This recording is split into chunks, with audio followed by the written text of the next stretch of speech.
together. Radio Manu 91 where it's always better. Where it's always better.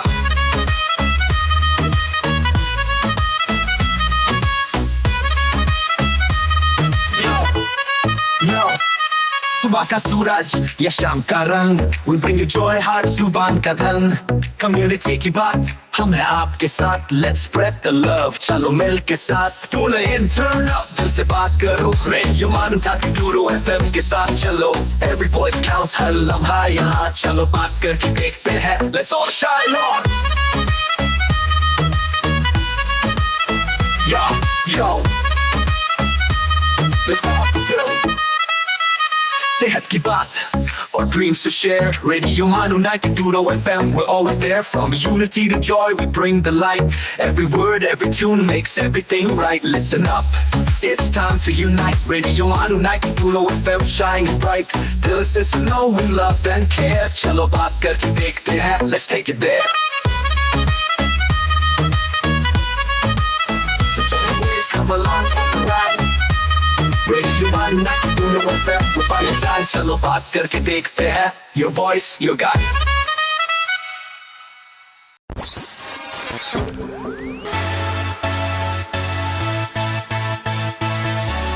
This is Radio Manu 90.0 FM. चलो बात करके देखते हैं।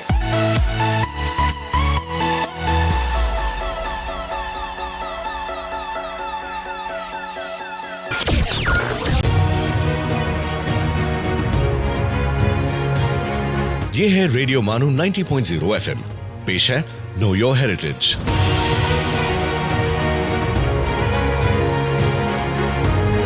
Hello दोस्तों, welcome to the show Know Your Heritage. मैं हूं आपका दोस्त आरजे आमिर। आपका स्वागत करता हूं आज के इस एपिसोड में। आज स्टूडियो में हमारे साथ प्रोफेसर संजय सुबोध हैं, जो हैदराबाद सेंट्रल यूनिवर्सिटी में प्रोफेसर हैं। और आज हम इस शो में बात करेंगे हेरिटेज, आइडेंटिटी और हम। चलिए बात करते हैं, लेकिन उससे पहले मैं स्वागत करता हूं सर का हमारे स्टूडियो में। सर, आपका खैर मकदम है स्टूडियो में। आदाब सर, जैसा कि ये शो है जिसमें हम हेरिटेज की बात करते हैं, हेरिटेज बहुत सारी चीज़ें, वो हम आपसे ही समझेंगे, आप एक्सपर्ट हैं। लेकिन जो आज का टॉपिक हमने रखा है वो है हेरिटेज, आइडेंटिटी और हम। इससे पहले कि मैं आपसे बात करूं, मैं थोड़ा सा आपके बारे में अपने जो श्रोता हैं या जो देखने वाले हैं पॉडकास्ट में उनको बता दूं कि प्रोफेसर संजय सुबोध सर जो है प्रोफेसर हैं history department Hyderabad central university में। साथ ही साथ डायरेक्टर हैं college of integrated study Hyderabad central university में।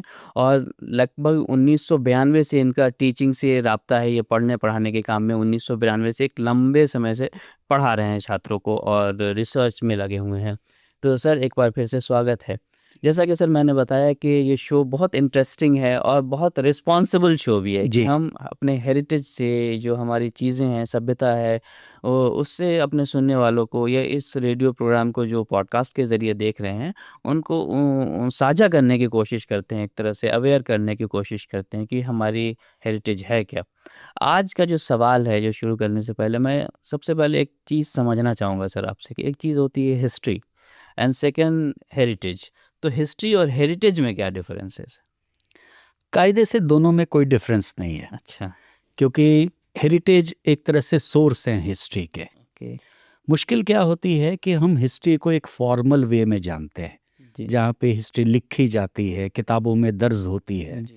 लेकिन जो हिस्ट्री किताबों में दर्ज नहीं है, इमारतों में है। हिस्ट्री सिलेबस का हिस्सा है। जी हाँ, नहीं, हेरिटेज भी सिलेबस का हिस्सा है, लेकिन ज़रूरत है उसको समझने की कि कैसे वो सिलेबस का हिस्सा है। मसलन हम कई हेरिटेज है, जैसे ताजमहल है जी, ताजमहल के बारे में जानते हैं और उसको हिस्ट्री का हिस्सा मानते हैं, हम उसको पढ़ते भी हैं, पढ़ाते भी हैं।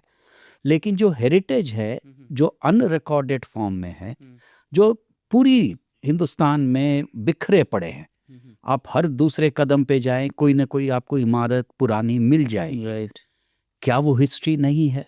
वो भी हिस्ट्री है, क्योंकि कायदे से कोई भी ऐसी चीज जो अतीत के बारे में इंफॉर्मेशन देती है वो हिस्ट्री है। तो हेरिटेज हमारे लिए बहुत इम्पोर्टेंट सोर्स है हिस्ट्री के लिए।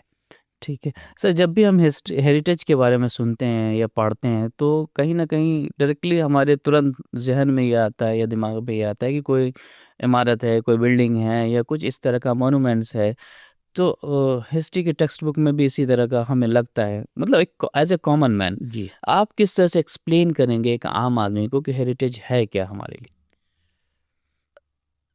अब मैं इसको इस रूप में देखता हूँ कि मैं एक रास्ते पे चल रहा हूँ, राइट।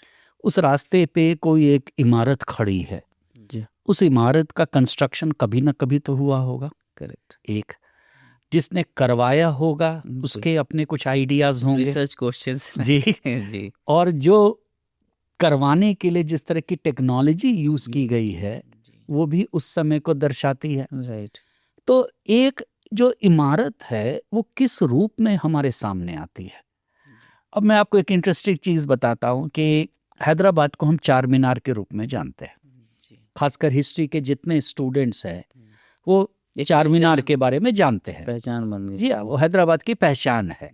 आप कहीं किसी से भी पूछेंगे कि चार मीनार, वो कहेगा हैदराबाद।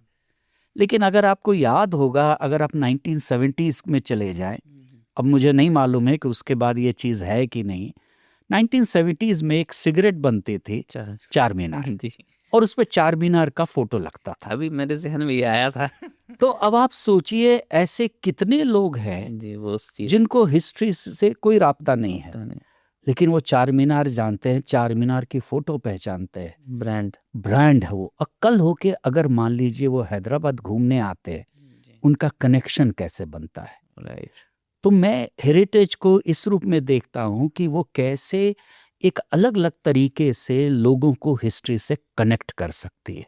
करेक्ट। सवाल ये है कि हमारा कनेक्शन बनता कैसे है, और जो कनेक्शन बनाया जाता है वो कैसे बनाया जाता है।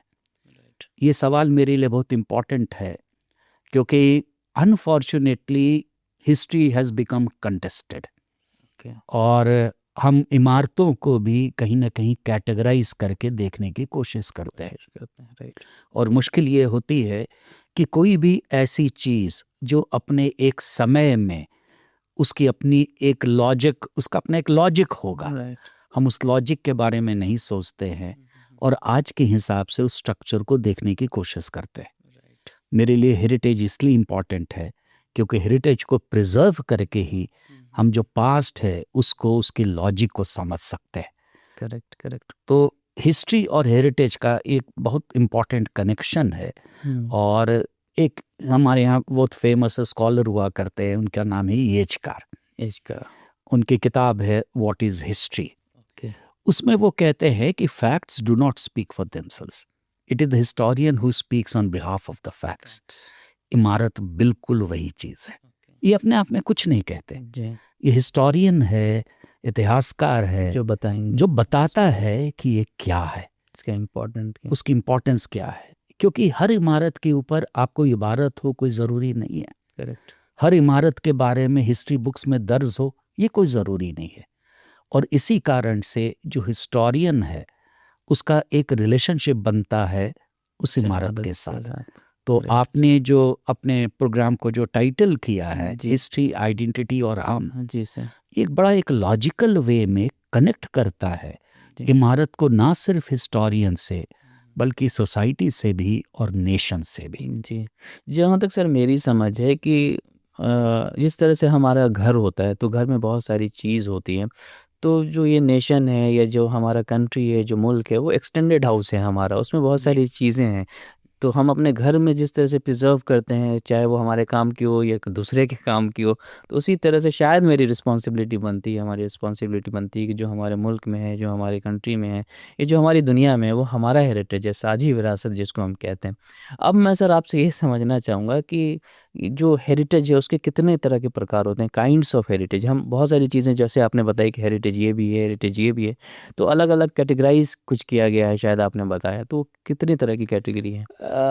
क्या होता है कि जब हम हिस्ट्री पढ़ाते हैं तो एक टॉपिक हमारा, क्योंकि नॉर्मली हेरिटेज की जो भी डिस्कशन होती है वो आर्किटेक्चर के टॉपिक के अंदर होती है, तो हम अलग अलग तरह के जो फॉर्म्स है आर्किटेक्चर की बात करते हैं। अब एक जो फॉर्म था कंस्ट्रक्शन का जो हेरिटेज के रूप में है, जिसको हम कोस मीनार कहते हैं। ये शेरशाह के टाइम में इसकी शुरुआत होती है। कोस मीनार जी। जैसे नाम से ही पता चलता है, हर कोस पे एक मीनार बनाया गया। तो ये आज के तरह के जैसे माइलस्टोन होते हैं, ये उसकी तरह के होते हैं। कोस भी सर अगर आप बता देंगे कोस किसको कहते हैं? तो बहुत सारे कोस लोग एक यूनिट ऑफ मेजरमेंट था, ओके जो कि आज की तारीख में अगर आप देखें तो यूज में नहीं होता, आज तो हम जी। किलोमीटर करते किलोमीटर हैं। पे जाते हैं। तो लेकिन वो एक यूनिट ऑफ मेजरमेंट था, और उसी के हिसाब से जो सड़कें बनी थी, क्योंकि शेरशाह ने जो जिसको आज हम जीटी रोड कहते हैं, जी सोनार गांव से मुल्तान तक का निर्माण करवाया था। ओके तो उस सड़क पे जी हर एक कोस पर मीनार बनाया गया। ओके। और एक कोस इज इक्वल टू कितना किलोमीटर? वो around? रफली आज के टाइम में करीब 2.5 किलोमीटर के 2.5 करीब पड़ेगा। ओके तो एक कोस पे मीनार बनाया गया, जी और कुछ कोस के बाद में एक सराय बनाई गई। ओके तो तारीख शेरशाही है अब्बास खान शेरवानी की, जो इसका जिक्र करता है। जी तो वो ये नहीं लिखता है कि कितने डिस्टेंस पे सराय बनाए गए, ओके लेकिन हम लोग जो आज की तारीख में जब फील्ड वर्क करते हैं एज अ मेडिवल आर्कियोलॉजिस्ट, जब इसको कवर करते हैं, तो पाते क्या हैं कि रफली ऑलमोस्ट करीब करीब 25 किलोमीटर की डिस्टेंस पे आपको एक सराय मिलेगी। 25 किलोमीटर। तो ये वही डिस्टेंस है जो लगभग आज की तारीख में अगर आप देखें तो अगर कोई पैदल यात्री है, एक दिन में उतना डिस्टेंस कवर करता है। कवर करता है। तो हर लगभग 25 से 30 किलोमीटर की डिस्टेंस पे आपको एक सराय होगा, और कोस हर एक कोस पे मीनार बनेगी। ये जहांगीर के टाइम आते आते तक 2 कोस पर एक मीनार बनने लगे थे। अच्छा ये होते कुछ नहीं थे, एक सिलेंड्रिकल स्ट्रक्चर होता था, जी 2 पार्ट में बटा होता था, नीचे आइडेंटिकल octagonal। होता था कि इतना आपने बस। मेजर कर ले दूर और तय अब आप कर ले। देखिए उसमें बड़ी इंटरेस्टिंग चीज है, क्योंकि जो हमने फील्ड वर्क से पाया जी जी कि एक उसकी यूनिफॉर्म हाइट होती थी, अच्छा जो कि लगभग अगर आप देखेंगे जमीन से जो हमने अप्रोक्सीमेटली जो मेजर किया है, उसकी लगभग हाइट होगी करीब 24-25 फीट के हाइट में होगी। ओके लेकिन कुछ मीनार ऐसे पाए जिनकी हाइट ज्यादा होती थी, और इंटरेस्टिंगली वो वैसी जगहों पे पाए जहाँ पे सड़कें 2 तरफ जाती थी, जिसको दोराहा कहते हैं। कि वो भी एक तो आइडेंटिटी थी। वो एक आइडेंटिटी, अब इन सब चीजों के बारे में कहीं लिखा हुआ नहीं मिलता है, अरे ग्रेट उन मीनार के ऊपर कुछ लिखा हुआ नहीं मिलेगा, जी लेकिन वो हेरिटेज है, हेरिटेज है क्योंकि वो एक आज के तरह के जो माइलस्टोन हैं उनको बताते हैं। और बड़ी इंटरेस्टिंग मैं बात आपको बताता हूँ, क्योंकि इसका एक पॉजिटिव एलिमेंट भी है और एक नेगेटिव एलिमेंट भी है कि कैसे हम अपनी इमारत को देखते हैं।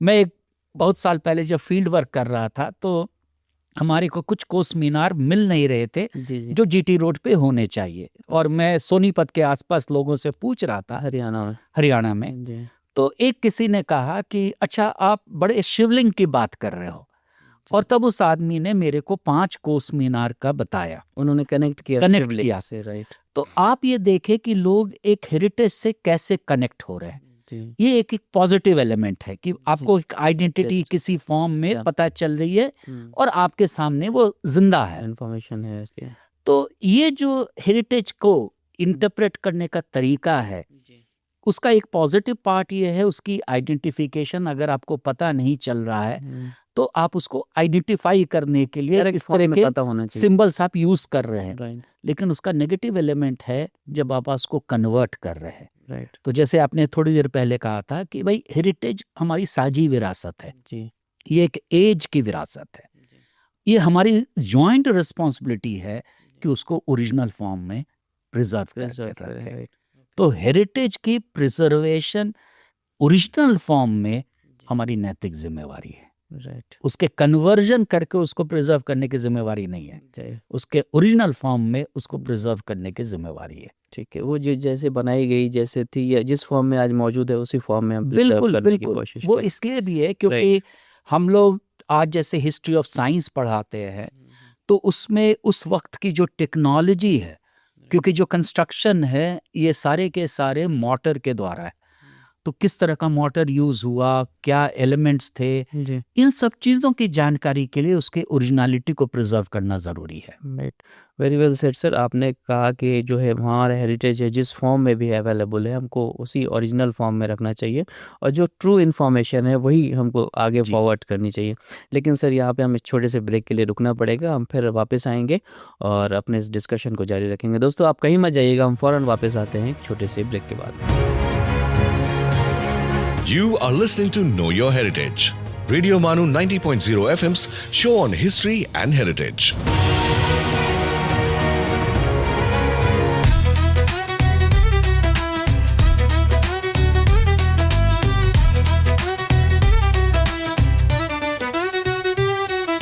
आप सुन रहे हैं रेडियो मानो 90.0 FM, एक community radio station. So join the wave, come along for the ride. Radio Manu 90.0 FM, we're by your side. चलो बात करके देखते हैं. Your voice, your guide.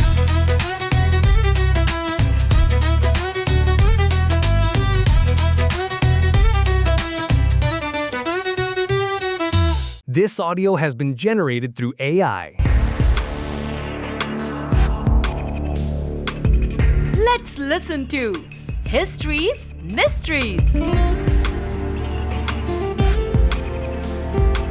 आदाब दोस्तों, आप सुन रहे हैं रेडियो मानो 90.0 FM।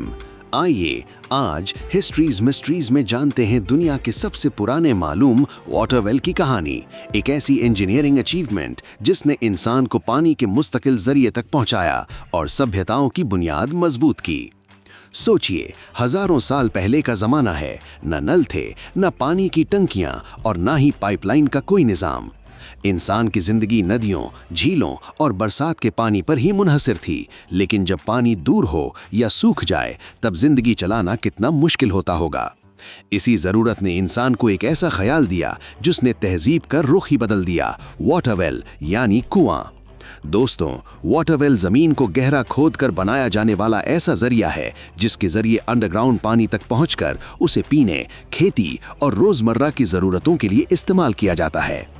लेकिन सवाल यह है कि दुनिया का सबसे पुराना मालूम कुआं कहां मिला?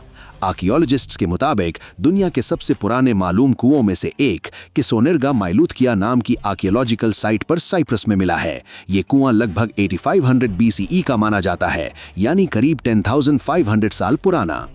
हैरानी की बात यह है कि इस कुएं को उस दौर के लोगों ने पत्थर के औजारों की मदद से कई मीटर गहरा खोदा था। ये इस बात का सबूत है कि नियोलिथिक दौर के लोग इंजीनियरिंग और प्लानिंग की बेहतरीन समझ रखते थे। इसके बाद यूरोप में भी कई पुराने कुओं की खोज हुई। जर्मनी के लाइप्जिग के करीब मिले लकड़ी से बने कुएं, जो लगभग 5200 BCE के हैं, अपनी बेहतरीन क्राफ्ट्समैनशिप की वजह से मशहूर हैं। इन्हें उस दौर के किसानों ने ओक की लकड़ी से तैयार किया था। आज भी दुनिया के कई इलाकों में कुएं पीने के पानी का एक अहम जरिया है। मॉडर्न टेक्नोलॉजी ने बोरवेल्स और पंप जरूर दे दिए हैं, लेकिन बुनियादी ख्याल वही है जो हजारों साल पहले इंसान ने सोचा था, जमीन के नीचे छुपे पानी तक पहुंचना। तो दोस्तों, वाटर वेल सिर्फ जमीन में खोदा गया एक गड्ढा नहीं है, ये इंसानी जरूरत, इंजीनियरिंग और दूरअंदेशी की एक लाजवाब मिसाल है। इसी ने बस्तियों को बसने, खेती को फलने फूलने और तहजीबों को तरक्की करने का मौका दिया। दोस्तों, आज के हिस्ट्रीज मिस्ट्रीज में फिलहाल इतना ही। अगली मुलाकात में फिर लेकर आएंगे तारीख के पन्नों से एक और हैरत अंगेज इन्वेंशन, डिस्कवरी या हिस्टोरिकल इवेंट की कहानी। तब तक के लिए सुनते रहिए रेडियो मानो 90.0 FM। चलो बात करके देखते हैं। आप सुन रहे थे histories mysteries.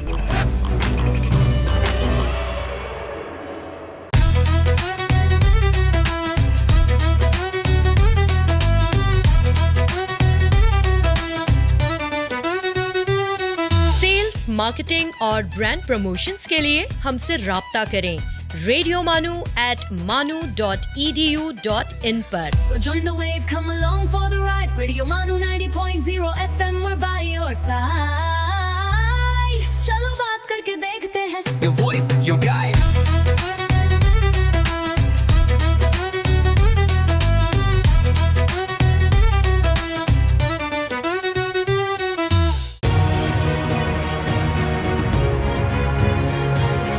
You are listening to Know Your Heritage, Radio Manu 90.0 FM's show on history and heritage.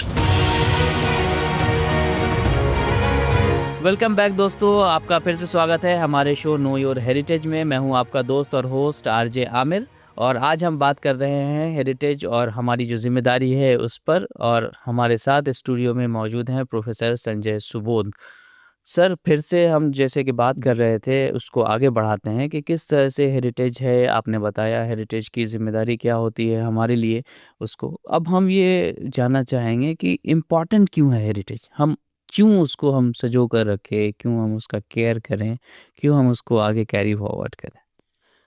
हम लोग जब हिस्ट्री पढ़ाते हैं तो उसमें एक टॉपिक पढ़ाते हैं, सोर्सेज ऑफ हिस्ट्री। अधिकतर हम लोगों आपके दिमाग में, जहन में ये बात है कि सोर्सेज का मतलब है रिटन रिकॉर्ड्स, चाहे वो मैन्युस्क्रिप्ट के रूप में हो, फरमान के रूप में हो, इंस्क्रिप्शंस के रूप में है, और वो रिटन रिकॉर्ड के बेसिस पे ही हिस्ट्री लिखी जाती है। इसमें कोई संदेह नहीं है कि काफ़ी हिस्सा सोर्सेज का उनके मार्फत आता है, लेकिन जो सोर्सेज हैं हमारे हिस्ट्री के वो बहुत वैरिड फॉर्म में, राइट।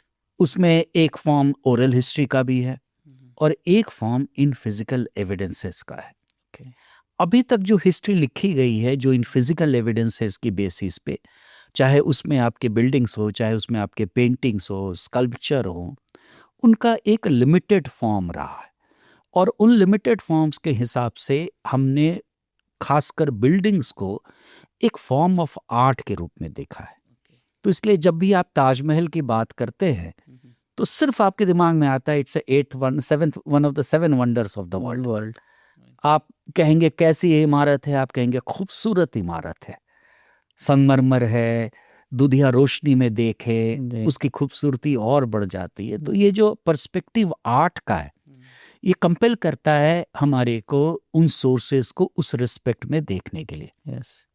लेकिन आज हम लोग जब हिस्ट्री पढ़ाते हैं, हम उसके बियॉन्ड जाते हैं। जैसे मैंने थोड़ी देर पहले आपसे कहा था कि हम आज हिस्ट्री ऑफ साइंस करते हैं, और हिस्ट्री ऑफ जो साइंस है वो अपने आप में एक रैशनल नॉलेज है, और उन रैशनल नॉलेज के थ्रू हम देखने की कोशिश करते हैं कि जो हमारा पास्ट है वो किस तरह की नॉलेज को इम्प्लीमेंट करता था अपनी डे टू डे लाइफ में। ये सवाल इम्पॉर्टेंट इसलिए भी है क्योंकि जिनको हिस्ट्री के बारे में थोड़ी जानकारी है वो ये जानते हैं कि जब हिस्ट्री मॉडर्न पीरियड की लिखनी शुरू हुई तो मॉडर्न पीरियड की हिस्ट्री को हिस्ट्री ऑफ रैशनल नॉलेज कहा गया, और जो मिडीवल पीरियड है उसको हमेशा डार्क एज में कहा गया। अच्छा। और रिजल्ट क्या होता है कि डार्क एज में हम एब्सेंस ऑफ रैशनल थॉट की बात करते हैं, एब्सेंस ऑफ साइंस की बात करते हैं। ये जो हमारे हेरिटेज है उस तरह की डेफिनेशन को डिफाई करते हैं। इसलिए हमारे लिए ये सोर्सेज बहुत ज़्यादा ज़रूरी है। सर, जैसे आपने अपने ताजमहल की बात की, टैंजिबल कुछ हेरिटेज है उसकी बात की, लेकिन बहुत सारी ऐसे फॉर्म है जैसे फैमिली रेसिपीज़ है, ओल्ड एज, या फिर लोकल फेस्टिवल्स हैं, हमारे ट्रेडिशनल म्यूज़िक्स हैं। इन सब के बारे में हम कैसे कनेक्ट करेंगे कि ये पीस ऑफ हेरिटेज किस तरह से इम्पोर्टेंट है? होता क्या है कि ये जो सारी जो चीज़ें हैं these are all part of oral tradition. Oral tradition जैसे रेसिपीज़ हैं, राइट, ये खानदान दर खानदान या बताई जाती हैं, कैरी फॉरवर्ड की जाती है और जनरेशन को या पास फिर हकीम होते थे, वो वैद्य होते थे, उनकी जो वो एक अलग नॉलेज है, वो ओरल ट्रेडिशन के थ्रू नहीं है, आती। क्योंकि उस नॉलेज के पीछे भी साइंस है। राइट।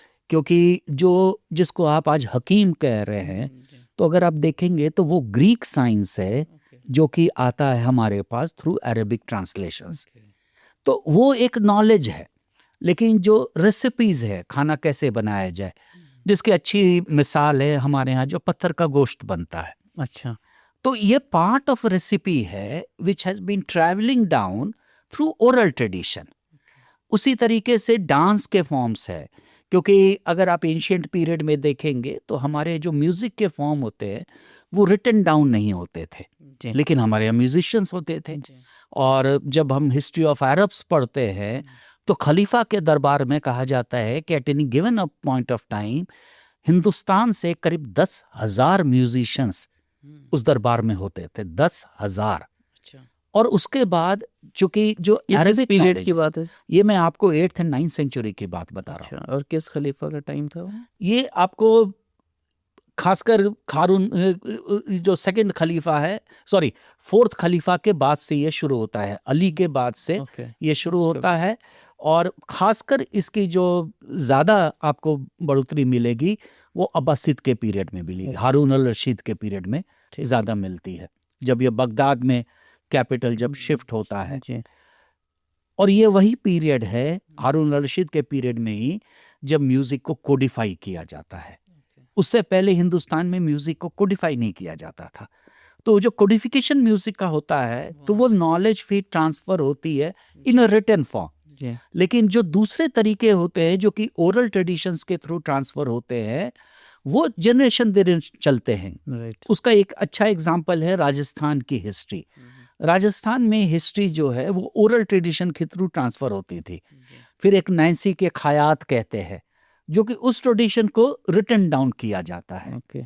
तो इस तरीके से जो हिस्ट्री है, उन ओरल ट्रेडिशन को जब हम रिटन डाउन में राइट डाउन करने लगते हैं, तो वो एक लिखित रूप में हमारे सामने दर्ज होती है। राइट।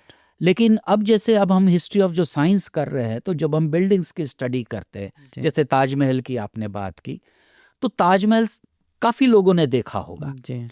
काफ़ी लोगों ने उसके संगमरमर को देखा होगा, पियोत्रा देओरा को देखा होगा, डबल डोम को देखा होगा। लेकिन कितने लोगों ने सोचा होगा कि उसके अंदर जो बागीचा है, जो फव्वारे हैं, वो चलते कैसे है, उसमें पानी कहाँ से आता है? क्या कोई Question- भिश्ती होता था जो पानी पटाता था? अगर भिश्ती पानी पटाता था, फिर फव्वारे चलते कैसे थे? जी। उसकी तो कोई टेक्नोलॉजी साइंस होगी। उसकी टेक्नोलॉजी होगी। राइट। पानी आता कहाँ से है? राइट। आपको कुछ भी नजर नहीं आएगा। जी। तो ये जो हिस्ट्री है, वो उस ताजमहल को, जो अपने आप में एक ब्यूटीफुल मॉन्यूमेंट है, उसको एक सोर्स ऑफ साइंस भी बताती है। राइट। अब आप डबल डोम की जो मैंने बात की, जी। अगर आप एक्सपेरिमेंट कीजिएगा, मैं अपने सारे जो ऑडियंस है उनको कहता हूँ कि आप जून के महीने में ताजमहल जाएं, और बाहर संगमरमर इतनी गर्म होती है कि उसके ऊपर जो कारपेट भी बिछा होता है, वो भी आप उसके ऊपर पैर नहीं रख सकते। लेकिन जैसे ही आप इमारत के अंदर जाते हैं, इवन दो उसके अंदर सैकड़ों लोग खड़े हैं, आपको गर्मी नहीं लगती है, आपको स्वेटिंग नहीं होती है, सफोकेशन नहीं होता। ये कौन से डिजाइन या स्टाइल का कमाल है सर? ये डिजाइन, ये सिर्फ साइंस है। साइंस है। क्योंकि ये जो डबल डोम है, जो इंटीरियर डोम और एक्सटीरियर डोम के बीच में गैप बनाता है, जी। हीट ट्रैप हो जाती है। जो चारों तरफ से इसके ऐवान खुले हुए हैं, जी। वो एयर सर्कुलेट करते हैं, जी। और इसके कारण क्या होता है कि इवन दो अंदर में सैकड़ों लोग खड़े हों, आपको कहीं सफोकेशन नहीं होगी। इवन दो सब कोई कार्बन डाइऑक्साइड एक्सेल कर रहे हैं, फिर भी आपको सफोकेशन नहीं होगी। तो आज हम जब इन इमारतों को देखते हैं, तो हम उन इमारतों को उस नज़रिए से देखते हैं, और इसीलिए अब ये हमारे लिए they are much more than what has been conveyed till now. Right. Very true sir. लेकिन आगे बढ़ने से मेरे जहन में बहुत सारे ऐसे सवाल आ रहे हैं जो आपने कहे, और बहुत इंटरेस्टिंग है। जब भी हम हिस्ट्री की बात करते हैं, और बहुत थ्रिलिंग एहसास होता है कि बहुत रोमांचक, जब इंसान सुनने बैठता है कि वाकई में क्या हुआ था पहले के ज़माने में, राजाओं महाराजाओं के ज़माने में कैसा रहा होगा, तो बहुत इंटरेस्टिंग होता है। लेकिन आगे बढ़ने से पहले हमें फिर से एक छोटा सा ब्रेक लेना होगा। दोस्तों, आप कहीं मत जाइएगा, हम फ़ौरन हाजिर होते हैं एक छोटे से ब्रेक के बाद। आप सुन रहे हैं नो योर हेरिटेज, रेडियो मानू 90.0 FM का history and heritage show.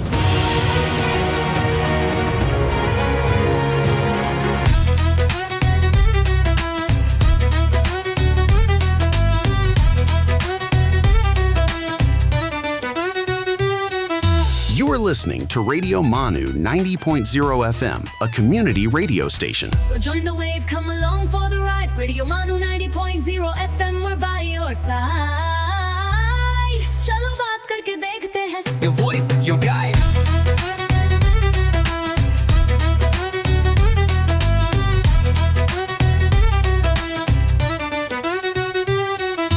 This audio has been generated through AI.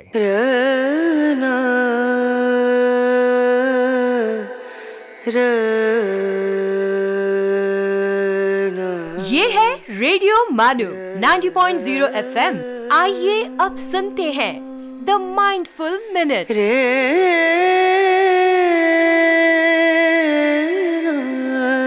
You should write because you love the shape of stories and sentences and the creation of different words on a page. Annie Proulx.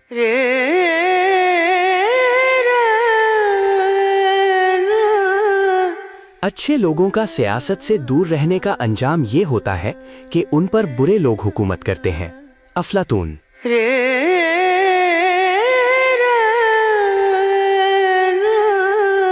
जहाँ प्रेम है वहाँ जीवन है। Mahatma Gandhi.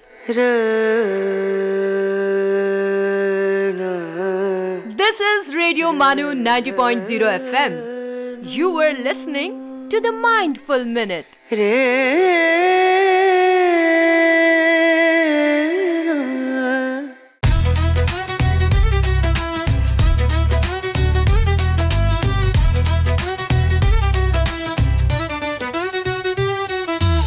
sales, marketing, and brand promotions, write to us on Radio Manu at manu.edu.in.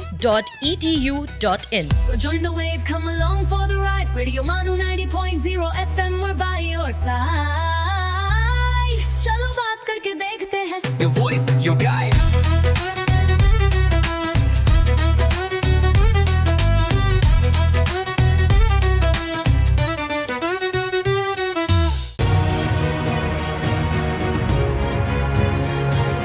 आप सुन रहे हैं no Your heritage, radio मानू 90.0 FM का हिस्ट्री एंड हेरिटेज शो।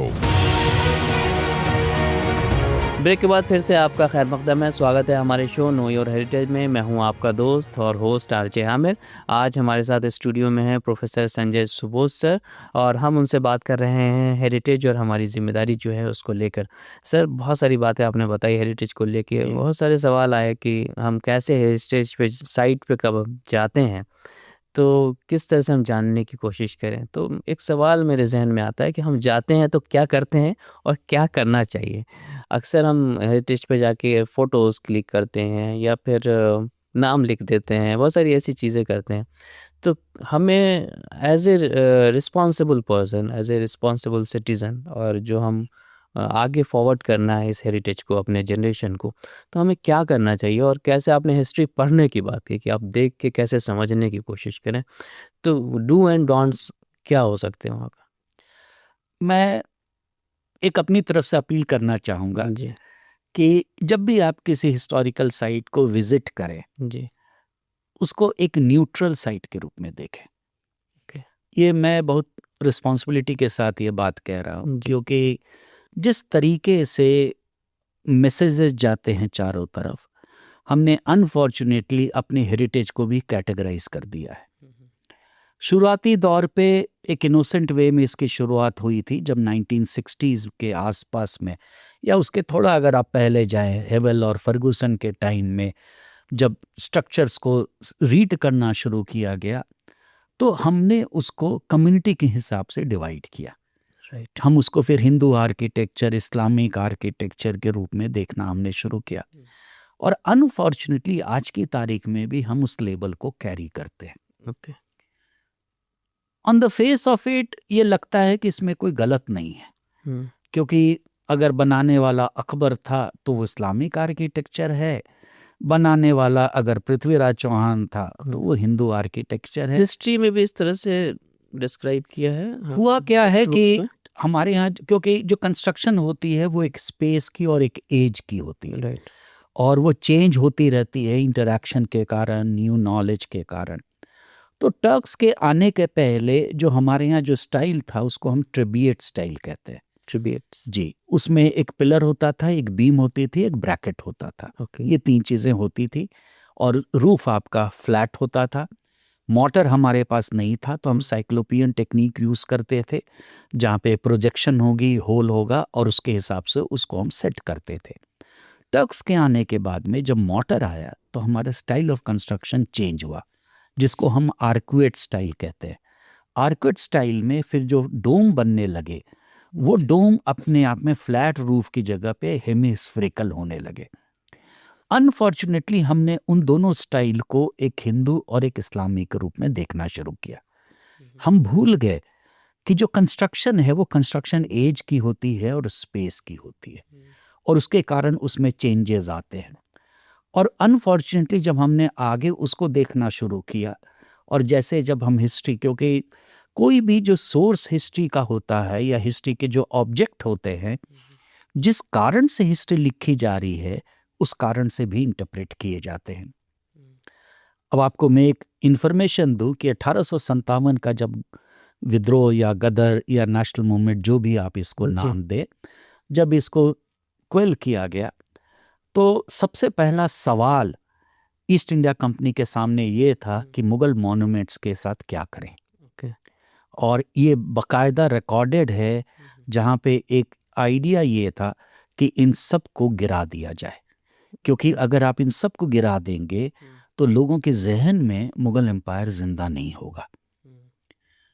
फिर भी बेटर सेंस प्रिवेल्ड, और उसके बाद में ईस्ट इंडिया कंपनी ने PWD डिपार्टमेंट का निर्माण किया, जो आज आपका IIT रुड़की है, जो गवर्नमेंट कॉलेज रुड़की हुआ करता था, वो ट्रेनिंग सेंटर था। ओके।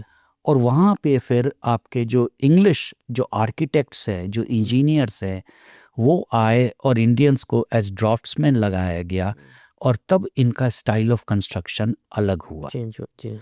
और तभी से आप देखेंगे कि जो अलग अलग फॉर्म्स हैं, ये कैटेगराइज करके इनको हिस्ट्री में दर्ज किया गया। ओके। इसीलिए मैं अपने जो ऑडियंस है उनको कहूँगा कि ये जो इमारत है, ये हम सबकी इमारत है, क्योंकि ये एक एज की कंस्ट्रक्शन है। आप इसके बिल्डर या इसके क्रिएटर के रूप में नहीं जाए, क्योंकि वो बिल्डर और क्रिएटर भी उतना ही हिंदुस्तानी था जितने आज हम हैं। और आज की तारीख में हमारे पास जो आइडिया ऑफ नेशनलिटी है, वो आइडिया ऑफ नेशनलिटी उस समय नहीं था। इसलिए और ज़्यादा हमारे को समझने की ज़रूरत है कि कैसे एक इंसान की बिलोंगिंगनेस होती है स्पेस से, और कैसे कंस्ट्रक्शन का स्टाइल चेंज होता है। इसीलिए आप देखेंगे कि इवन तो सो कॉल्ड इस्लामिक रूलर्स के देखेंगे, कुतुब शाही का इमारत बनाने का तरीका अलग था, मुगल्स का अलग है। राइट। जो मुगल्स का है वही आपके राजपूताना में है, जो मुगल्स का है वही आपके गुरुद्वारा आर्किटेक्चर में है। तो इसलिए हम इनको कैटेगराइज ना करें। दूसरा, जब भी हम जाएं, हम इनको एक ऐसे कीमती धरोहर के रूप में रखें जो कि हम अपने आगे आने वाली जनरेशन को पास ऑन कर रहे हैं। It is kind of a legacy, जिसको हम कहते हैं खानदानी धरोहर, जो हम आगे पास ऑन कर रहे हैं। तो हम अपने अपने हेरिटेज को उस हिसाब से आने वाली एज को पास ऑन करें। और एक लास्ट में ये कहना चाहूँगा, जो अमर्त्य सेन ने कहा है इंडियंस के बारे में, that we are argumentative Indian. मैं इसको थोड़ा सा और क्वालिफाई करूँगा, let us be inquisitive Indian. Inquisitive, कि आप एक इमारत को देखें, उससे इंक्वायरी करिए, सवाल करें, पूछें कि अच्छा ये बना तो ऐसे क्यों बना, ये इस तरह से क्यों है, ये इस डायरेक्शन में क्यों है। और तब आप देखेंगे कि जो कहानी आपके सामने आएगी, वो कहानी कहीं और होगी, कुछ और होगी, जो आपके गाइड्स आपको बताएंगे। और वही हेरिटेज है, वही हमारी आइडेंटिटी है, और वही हम हैं। ठीक है सर। गाइड्स का भी एक बड़ा रोल होता है, लेकिन वो किस तरह से डिविएट करते हैं, या कितना सच बताते हैं, या उनको कितना इन्फॉर्मेशन है सही, वो भी एक देखने वाली बात होती है कि वो जो भी इन्फॉर्मेशन पास ऑन कर रहे हैं वो सही है या नहीं है। तो इस पे हम कभी और डिस्कशन करेंगे, लेकिन फ़िलहाल अब हमारा वक्त हो चुका है कि हम इस शो को वाइंड अप करें, क्योंकि एक लिमिटेड टाइम में ही हमें इस शो को लेके आना होता है। फिर हम दूसरे एपिसोड में आपके साथ फिर से डिस्कस करेंगे, और जो चीज़ें, जो सवाल हमारे बच गए हैं बहुत इंटरेस्टिंग, उसको हम उस शो में पूछने की कोशिश करेंगे। आज आप हमारे स्टूडियो में सर आए, आपने कीमती वक्त दिया, इसके लिए बहुत बहुत शुक्रिया। आदर। दोस्तों, आज का हमारा सफ़र यहीं तक। हम किसी और एपिसोड में आपसे मिलेंगे, किसी और टॉपिक पर डिस्कस करेंगे। तब तक के लिए मुझे अपने दोस्त आरजे आमिर को दीजिए इजाज़त। आदाब। You were listening to Know Your Heritage, Radio Manu 90.0 FM's show on history and heritage.